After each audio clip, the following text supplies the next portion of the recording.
दोस्तों नमस्कार, मैं जय पांडे एक बार फिर से आप सभी का स्वागत करता हूं आपके अपने YouTube channel A to Z stories में।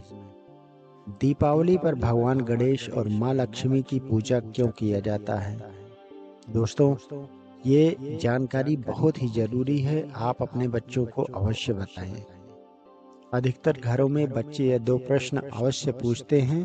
जब दीपावली भगवान राम के 14 वर्ष के वनवास से अयोध्या लौटने की खुशी में मनाई जाती है, तो दीपावली पर लक्ष्मी जी का पूजन क्यों होता है? राम जी और सीता जी की पूजा क्यों नहीं की जाती है?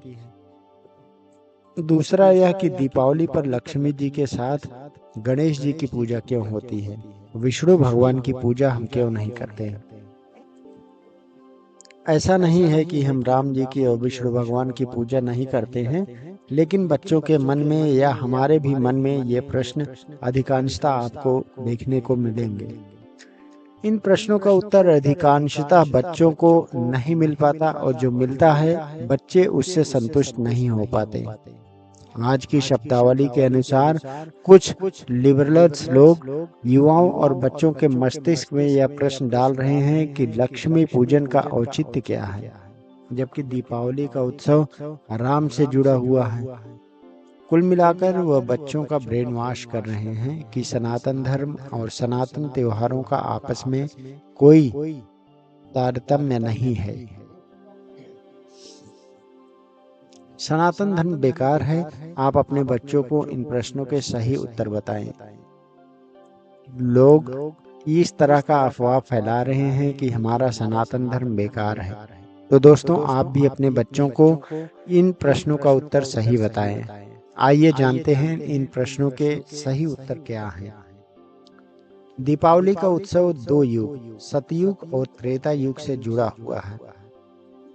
सतयुग में समुद्र मंथन से माता लक्ष्मी उस दिन प्रकट हुई थी, इसीलिए लक्ष्मी जी का पूजन होता है। भगवान राम भी त्रेता युग में इसी दिन अयोध्या से लौटे थे। अयोध्या वासियों ने घर घर दीपक जलाकर उनका स्वागत सत्कार किया था, इसीलिए इसका नाम दीपावली है।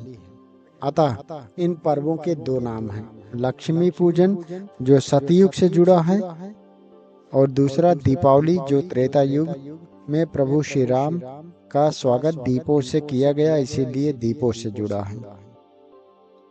अब हम जानेंगे कि लक्ष्मी गणेश का आपस में क्या रिश्ता है और दीपावली पर इन दोनों की पूजा क्यों होती है। लक्ष्मी जी सागर मंथन में मिली थी। भगवान विष्णु ने उनसे विवाह किया और उन्हें सृष्टि की धन और ऐश्वर्य की देवी बनाया।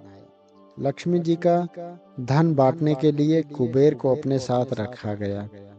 कुबेर जी बड़े ही कंजूस थे, वह धन बांटते ही नहीं थे, वह खुद धन के भंडारी बन बैठे। माता लक्ष्मी खिन्न हो गई, उनकी संतानों की कृपा नहीं मिल रही थी। उन्होंने अपनी व्यथा भगवान विष्णु को बताई। भगवान विष्णु ने कहा कि तुम कुबेर के स्थान पर किसी अन्य को धन बांटने का काम सौंप दो। माँ लक्ष्मी बोली कि यक्षों के राजा कुबेर मेरे परम भक्त हैं, उन्हें बुरा लग जाएगा। तब भगवान विष्णु ने उन्हें गणेश जी की विशाल बुद्धि का प्रयोग करने की सलाह दी। माँ लक्ष्मी ने गणेश जी को भी कुबेर के साथ बैठा दिया। गणेश जी ठहरे महाबुद्धिमान। वे बोले, माँ, मैं जिनका भी नाम बताऊंगा उस पर आप कृपा कर देना, कोई किंतु परंतु नहीं। माँ लक्ष्मी ने हाँ कर दिया।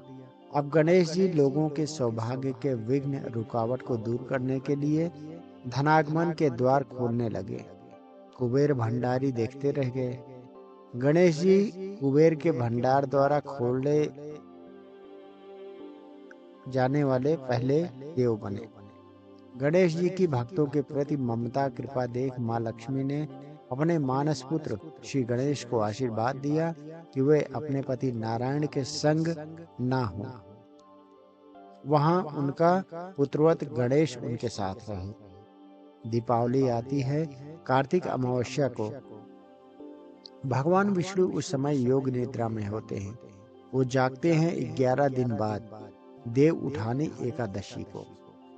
माँ लक्ष्मी को पृथ्वी भ्रमण करने आना होता है शरद पूर्णिमा से दिवाली के बीच 15 दिनों के लिए। इसीलिए वह अपने संग ले आती हैं अपने मानस पुत्र गणेश जी को। इसीलिए दीपावली को लक्ष्मी गणेश जी की पूजा होती है। दोस्तों, ये कैसी विडंबना है कि देश और हिंदुओं के सबसे बड़े त्योहार का पाठ्यक्रम में कोई विस्तृत वर्णन ही नहीं है, और जो वर्णन है वो अधूरा है। दोस्तों, इस लेख को आप पढ़कर स्वयं भी लाभान्वित हो और अपनी अगली पीढ़ी को भी बताएं। दूसरों के साथ इसको साझा करना ना भूलें, जिससे कि लोगों के दिमाग में चल रही ऊटपटांग बातें शांत हो सकें।